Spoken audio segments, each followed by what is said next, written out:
all this, which we've all agreed with, you still can get that. The game is astonishing. That was an astonishing game.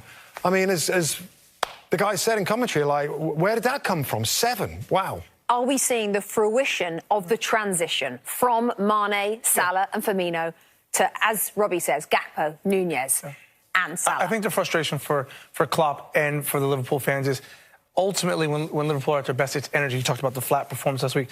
It's energy. It's a midfield three. It still looks like Henderson and Fabinho are still 2 of the best. Harvey Elliott, they got a performance from, but they're at their best when they're flying forward, the fullbacks are going forward, and the front three is interchanging. This front three does look like they have a bit of rhythm. Step back for United. How big? You know, reality check? We've done a ton of praise to Erik ten Hag, and he deserves it for what he's done at this moment in time. We can't ignore what happened today and the positional situation that nobody understood when you got the league's best scoring, great form in Marcus Rashford.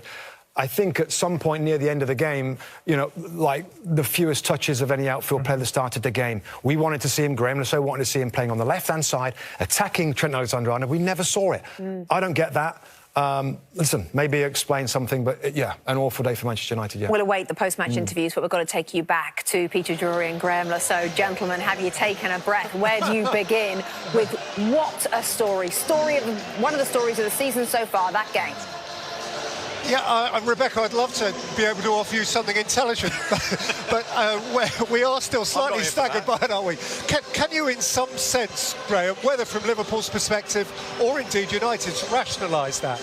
I think the fact they scored 6 goals in the second half, I had to ask you what was the score at half-time. 1-0. And it was a combination of things. I think fundamentally the theme of the game for me was Liverpool's desire, urgency and will to win outstripped Manchester United. I think when you set that tone in this sort of game, you get the crowd behind you, you've got that urgency and that friction between you and your opponent. That gives you a fighting chance. And then the quality, as the guys were saying in the studio, the link-up play today, it all came together beautifully for Liverpool, and namely that goal, that Gakpo second goal, I just thought was a thing of beauty. Were United poor? They were just poor. Wiped away? No, they were poor. They were second best to everything. In their heads, they weren't as good. They weren't up for the fight as much as Liverpool were. I think as things started going against them, rather than consolidating and trying to build something from a base, they lost their shape. They became reckless. They became emotional. Fernandes was really poor. You don't want somebody like that in your team.